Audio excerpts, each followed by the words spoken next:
আমি তো স্বাস্থ্যমেলা করি, আগেও করেছি। এবারে স্বাস্থ্যমেলাটা আমরা ওর সঙ্গে একটা নতুনত্ব রেখেছি, ব্লাড ডোনেশন ক্যাম্পটা আমরা রেখেছিলাম।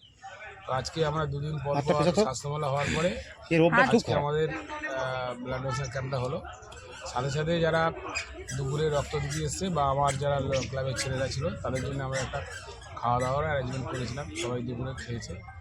এই মোটামুটি প্রোগ্রামটা ছিল আজকে। আপনি তো পুরনো মমতা ব্যানার্জি যা করেছে আমরা জানি, তো উনি লড়াকু নেত্রী ছিল। আমরা ওনার লড়াইয়ের এতেই আমরা ওনার সঙ্গে আমরা রাজনীতিটা করি। সেই রূপটা অনেক দিন বাদে আজকে দেখিয়েছে। আজকের উনি বাংলার বাঘিনীর মতো কাজ করেছে, রয়্যাল বেঙ্গল টাইগারের মতো কাজ করেছে। আজকে বিজেপিকে বুঝিয়ে দিয়েছে যে ইডি দিয়ে রাজনৈতিকভাবে রাজনৈতিক স্বার্থ চরিতার্থ করা যাবে না ইডিকে দিয়ে।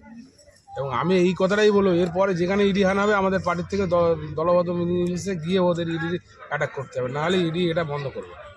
ফালতুভাবে এরা ক্ষমতায় আসতে পারবে না ওয়েস্টবেঙ্গলে, তার জন্য ইডিকে দিয়ে একের পর এক অ্যারেঞ্জমেন্ট করা হচ্ছে।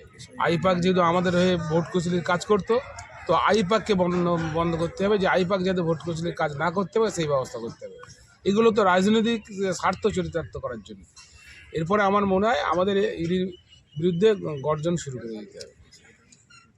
আজকে 150 মতো দিয়েছে।